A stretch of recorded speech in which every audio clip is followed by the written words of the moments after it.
Baik, terima kasih. Pertanyaan mungkin tadi sudah dibahas mengenai teknis-teknis bagaimana membuat video yang baik. Tapi kami lihat belum sama sekali disentuh tentang naskah, kayak gitu. Naskah berita. Untuk pembuatan naskah berita di MTA TV tentunya kan juga berbeda dengan pembuatan naskah di media khususnya yang sama-sama TV. Pertanyaannya, untuk gaya atau stylenya dari MTA TV itu seperti apa, kayak gitu. Karena hampir yang di Telegram di Bank Naskah itu saya baca, kayak gitu. Tapi saya belum sama sekali menemukan apa ya, strukturnya itu seperti apa, kayak gitu. Kalau mungkin nanti di bedah, kami sangat senang sekali, kayak gitu. Karena dari apa, kalau misalnya kami membuat naskah itu ternyata perubahannya sangat drastis sekali, kayak gitu. Dari naskah mentah yang kami bikin, terus kemudian di TV yang dibaca oleh VO itu ternyata sangat jauh berbeda, kayak gitu. Nah, tentu ini nanti kalau misalnya kami dibekali dengan pembuatan naskah yang notabene MTA TV banget, kayak gitu, boleh jadi mungkin nanti akan meringankan pekerjaan dari redaktur ataupun editor naskahnya itu sendiri. Itu yang pertama. Terus kemudian yang kedua, untuk angle berita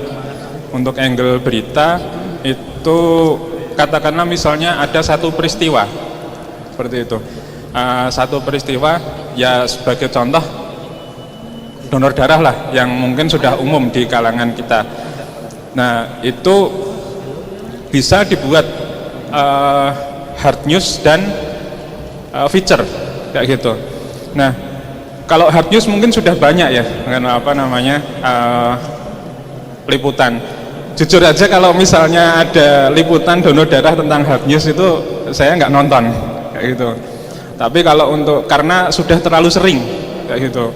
Dan mungkin pemirsa yang ada di rumah mungkin juga merasakan hal yang sama dengan kami. Nah, yang mungkin perlu lebih diulik lagi itu gimana cara menggali dari angle berita yang berbeda-beda itu tadi, khususnya di televisi, kayak gitu. Nah, kalau saya lebih tertarik ke feature-featurenya itu tadi, yang di MTA TV itu jujur aja bagus-bagus, kayak gitu. Maksudnya dibandingkan dengan TV-TV yang istilahnya senada, dalam tanda kutip senada itu ya media dakwah juga ya, dengan yang lain, seperti itu. Gitu Pak Rudi, matur suwun. Assalamualaikum warahmatullahi wabarakatuh. Assalamualaikum warahmatullahi wabarakatuh. Ji, ini bagiannya Mbak Ida sama Mbak Aldila. Monggo. Baik, cek. Ini terkait naskah ya, nanti bisa ditambahin sama Mbak Ida atau Mas Septi yang mungkin pengalamannya lebih banyak gitu. Saya juga sama-sama belajar. Jadi kalau naskah di televisi, selama saya membuat itu sebetulnya tidak ada bedanya dengan naskah-naskah di televisi lainnya. Hanya saja kalau di media tertulis seperti koran atau yang lainnya itu memang sangat berbeda. Karena kalau di televisi lebih tergantung pada video-video yang sedang diliput. Jadi saya biasanya membuat naskah itu sesuai apa yang ada di videonya. Misalnya terkait donor darah gitu ya, ada yang angle-nya udah bagus nih, misalnya cukur rambut gratis gitu, tapi di videonya ternyata nggak ada cukur rambutnya, jadi saya otomatis mengubah itu gitu. Jadi sesuai apa yang ditampilkan di video. Dan juga selain di video, biasanya saya mengambil dari isi wawancaranya. Nah, itu sangat membantu sekali. Jadi seperti yang sudah disampaikan sebelum-sebelumnya tadi ya, bahwa wawancara itu sebaiknya meluas kayak gitu, yang seperti disampaikan juga oleh Pak Farid tadi. Nah, itu sangat membantu isi dari berita tersebut. Jadi lebih ke video gitu kalau naskah di televisi. Mungkin dari Mbak Ida ada yang mau ditambahkan? Ya, karena televisi adalah media visual, maka memang yang utama adalah visualnya dulu, videonya seperti apa gitu ya. Kalau memang videonya itu cukup menarik, misalnya ini, soalnya gini, saya pernah kayak istilahnya ada entah ya kontributor atau malah kameramen, saya lupa. Ada kegiatan tilik santri di sini di Pondok MTA. Saya sudah membayangkan bahwa nanti kalau tilik santri itu orang tua tangisan, mereka berpelukan, terharu seperti itu ya. Saya sudah membayangkan nanti naskahnya air mata kayak gitu. Nah, ternyata saya lupa di sini itu Pondok Putra, dan kalau remaja itu sudah hampir nggak ada yang menangis gitu ya. Jadi ya sudah runtuh naskah yang sudah diangan-angan itu, nggak jadi ya, memang nggak ada yang menangis, nggak ada visual yang mungkin menarik seperti itu. Nah, jadi memang gambar itu sangat menentukan kita untuk menyusun naskah. Contoh kalau yang soft news donor darah itu kan pernah juga ya dibuat yang dari Pak Isnaini Badarudin ya, Gunung Kidul itu, karena saking niatnya untuk membuat liputan donor darah itu sampai 2 hari syuting gitu. Itu profil pendonor itu anggota SAR, masih muda, kemudian jualan bakso. Jadi di shoot dulu ketika dia baru keluar dari rumahnya, pura-pura mau berangkat, ya itu beneran sih, beneran berangkat kerja, berangkat mau jualan bakso, itu di hari pertama. Terus besoknya dia datang dengan gerobaknya ke majelis untuk donor darah. Nah, itu kan memang sangat, ya memang harus direncanakan sebaik-baiknya. Nah, masalahnya memang benar donor darah itu sudah sangat biasa di kita. Kemudian kalau untuk yang mengirimkan, yang belum pernah mengirimkan, itu tiba-tiba ada yang memang sudah dia liputan sendiri, kita juga nggak tahu ya. Ya sudah, berarti mau nggak mau itu yang kita garap. Beda kalau misalnya dia belum pernah ngirim, menghubungi kami sebelumnya, nanti kita bisa kasih arahan seperti itu. Itu yang pertama. Kemudian ya itu sih, jadi memang untuk yang pemula ini sangat penting untuk menghubungi kami dulu, mungkin nanti minta masukan seperti apa liputannya gitu. Kalau untuk tadi kembali ke apa, bahwa kita membuat naskah berdasarkan gambar, pernah terakhir kemarin ini liputan tentang laka air gitu ya. Kan kita juga membuat berita laka air itu memang kadang gimana ya, sudah jadi beritanya pas korban belum ketemu, udah selesai jadi ternyata korban ketemu. Nah, padahal tayangnya itu masih nanti sore atau nanti malam. Mau nggak mau kita rombak semuanya, bahkan wawancara susulan pun dikirimkan lagi seperti itu. Kemudian angle-nya umpama pertama itu yang tampil di detik-detik awal itu tentang pencarian, tapi karena sudah ketemu kita ganti video tentang penemuan jenazahnya. Nah, ini kan berarti memang kita sangat tergantung dengan video yang dikirimkan. Seperti itu Mas Farid. Mungkin ada tambah lagi? Oh iya, tambahan sedikit ya terkait isian dari berita tadi. Terkadang ada berita yang angle-nya itu tentang peningkatan, kayak misalnya kurban di MTA Karanganyar mengalami peningkatan jumlah hewan kurbannya.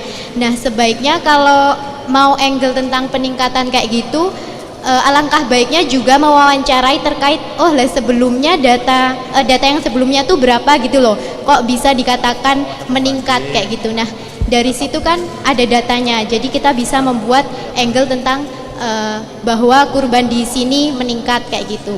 Jadi datanya lebih lengkap gitu. Saya Mungkin Mas tambahkan, Septi ya. ada yang ditambahkan. Itu Mas Farid untuk menambahkan sedikit. Itu kan untuk gaya berita MTA TV ini kita juga masih mencari ya Mas ya. Dari background dari teman-teman sendiri di kontributor di daerah itu kan masing-masing berbeda. Ada yang sepuh, ada yang masih muda. Itu sangat mempengaruhi gaya dalam pembuatan berita. Berbeda dengan Mas Farid sendiri, misalkan dengan pernah menjadi wartawan, pengalamannya juga lebih banyak, mungkin sudah bisa mengetahui angle. Saya sangat terima kasih sekali dan mengapresiasi apabila Mas Farid liputan-liputan kemarin itu juga, kalau yang bagus sudah pernah saya sampaikan juga ke panjenengan, liputan feature-featurenya sangat bagus juga.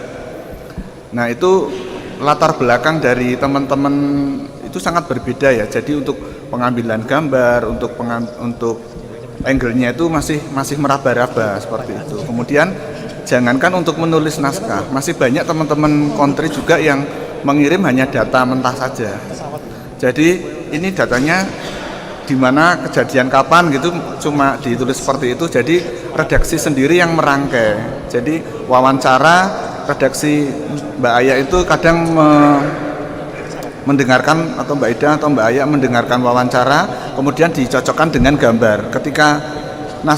Ketika sudah selesai, maka sudah pasti angle-nya itu akan berbeda dari yang diharapkan oleh kontributor, karena materi dasarnya itu sudah belum ada gitu. Kemudian di MTA TV sendiri kita lebih banyak berbicara tentang video ya, tentang visual. Jadi berita itu akan otomatis akan berganti angle ketika video itu tidak ada. Bicara tentang kelangkaan BBM atau yang lain, kalau gambarnya itu tidak ada ya yang ditulis apa gitu kan. Misalkan profil juga seperti itu, profil-profil liputan yang tidak ada gambarnya, pasti dari redaksi ini beritanya meh digawe piye Mas. Nah, bingung juga kita kan. Ketika kita konfirmasi ke kontributor, ke teman-teman di daerah, udah Mbak gini aja, ditanya lagi datanya ke kontributor untuk dilengkapi, bisa enggak? Ternyata kontributor itu kejadian sudah kemarin Mas, tidak bisa lagi diliput. Nah, artinya unsur berita itu sendiri sudah tidak lengkap. Jadi kita kadang bingung sendiri, tapi ya gimana juga ya, kita juga tidak bisa memerintah kepada teman-teman yang ada di daerah secara langsung, Pak ini harus seperti ini, karena ya kita tahu sendirilah, kita tidak bisa menuntut terlalu banyak gitu. Jadi ya semaksimalnya kita bikin angle-nya, kita rubah. Kemudian untuk donor darah sendiri, saya sangat mendukung sekali Mas Farid, liputan-liputan yang bentuknya feature itu, karena akan merubah nuansa ya, merubah nuansa dari liputan hanya sekedar hard news saja, donor darah putaran kesekian, anunya sekian, pesertanya dari ini itu kan ya sebenarnya cukup bosan juga. Tapi perlu diingat juga bahwa tidak semua lembaga ataupun organisasi ya yang mampu secara secara terus menerus, secara kontinu itu seperti MTA ini. Jadi donor darah itu kan suatu langkah yang real gitu dilakukan untuk untuk misi kemanusiaan. Namun demikian teman-teman juga saya harap lebih banyak ke feature ya. Feature tidak hanya hard news seperti yang disampaikan Mas Farid tadi.